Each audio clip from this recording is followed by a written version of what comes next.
Time to get this car on the ground. I've got the wheels on. These are the new wheels if it's the first time you've seen it.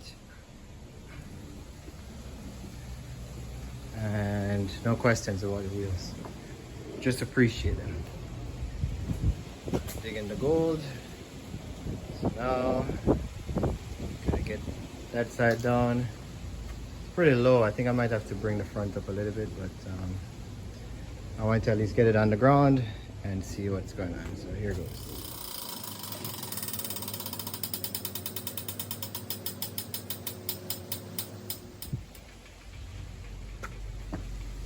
Pretty low. Not a lot of gap here. I kind of lined it up the same way as the white car over here, which I like, but obviously that's settled. This is not, so I think I might need to go a little bit more up with this. Crazy glare here from the sun, but I still gotta get the tack sorted out. I'll do a video on that, but let's start her up.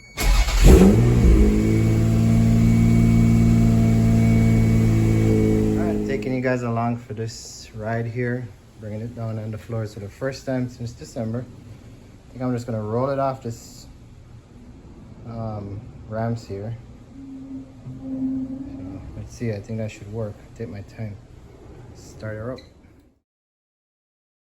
And she's out of the garage after months.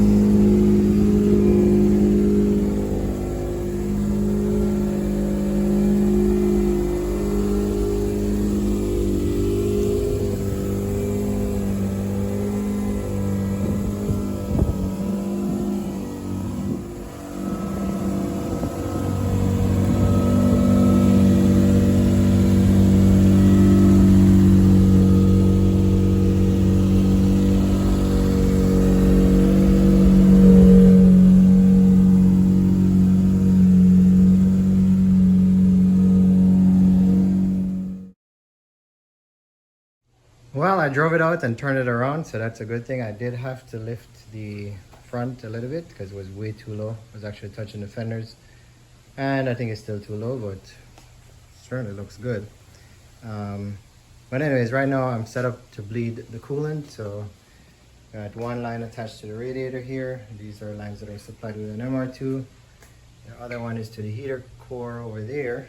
So we're gonna jack the back up and elevate the rear of the car and go through the bleed procedure. I want to get all the bubbles out on this side, so hopefully a 2GR bleeds just as good as a 3S GTE. I'm going to use the same procedure. Hopefully it works. I've done it on another 2GR, but not from, you know, there was some air in the line and I took it out like that, so I don't know if just a whole new engine, if this process will work, but we'll try it and I'll report back and let you guys know. But the car is looking fresh. I got the back of the car up in the air, so I have my coolant lines. This is how I do it. I kind of jack the back up, and I don't know the science behind it, but everybody says the bubbles get to the top, you know, they rise to the top. So if you have the engine up, it helps to burp the system. I've always done it like this and it seems to work pretty good, so I'm hedging my bets it's gonna work. I'm gonna go inside the car, start it up, turn the heater full blast, and then let it warm up. Then we're gonna open these lines over here. Right here, we're gonna see bubbles come up. I'm basically gonna open them until the bubbles go away. You wanna try to watch this so it doesn't overflow, so try to monitor that. I'm gonna put a little bucket right here just in case, so if it spills over, it doesn't mess up my frunk. Well, let's go. All right, so I got it running. I was able to get a little bit of coolant coming up here, not that much, but no bubbles. The heater core, nothing at all coming out of that.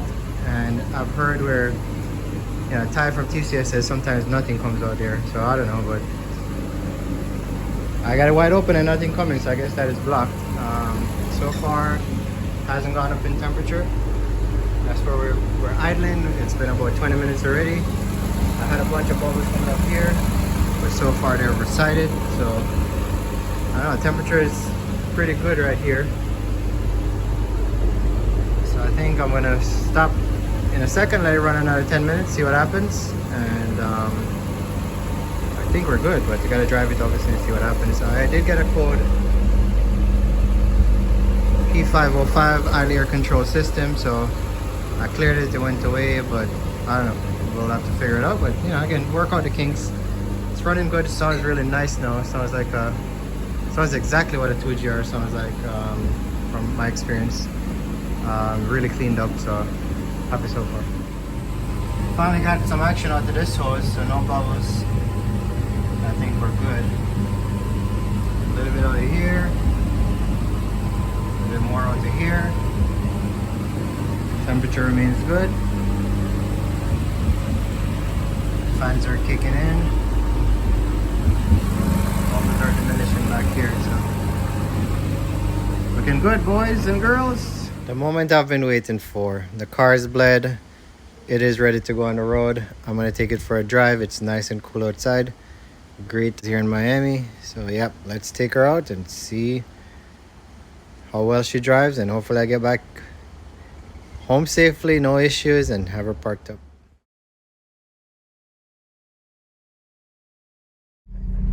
So I'm rolling out. I also got the RPM gauge wired in, so I put in the new resistors. So it seems to be working fine. We'll see how it goes on the road. Well, yeah, about to hit the main road right now and see what it sounds like.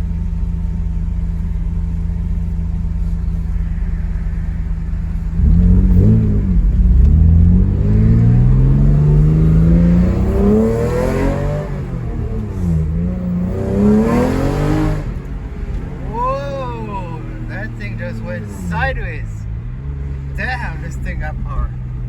Wow. Woo. Jeez. It's faster than a turbo for sure. Alright. Alright, so that was interesting. The first pull, I didn't even hit it hard, and this thing almost went to fishtail sideways. I mean, I know it replaced the suspension, but God. Feels like that's all coming from power, but we'll see. Guess I'll take my time putting the power on.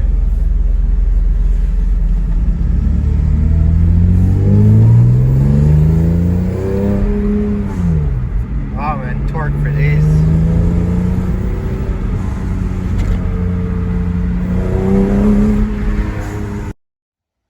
You guys are gonna kill me. I forgot to charge my phone and the battery died after this first pull.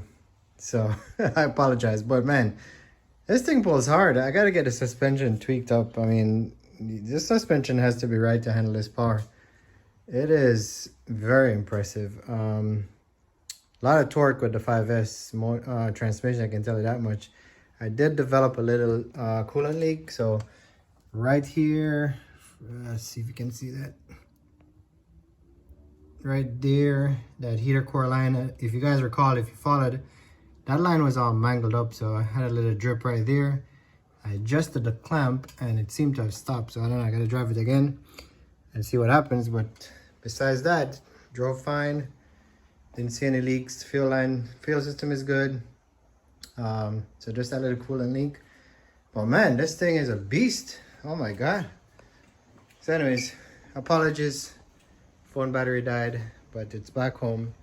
Got some fuel in there. My tack works fine. Speedo works fine. So I can start buttoning up the dashboard. Gotta change that steering wheel though. But yeah, just start putting stuff together, and hey, that little coolant leak, not a big deal. We'll figure that out. But yeah, I'll get a proper driving video. Again, kind of my fault. I just didn't realize my phone battery was dead, and I wanted to get it on the road. But it sounds amazing. Has that raspy sound which my buddy So90's MR2 complained about on his build. So it looks like it's the Y pipe design, but all in all, it's fine. Once you put your foot on the gas, man, it's just smiles all the way. It doesn't. The raspy sound is fine. I can live with that. So anyways, guys, that's gonna be it for today. We will get you a driving video. I know everybody wants to see that, and I shouldn't be showing my license plate, but there you go, V6 MR2.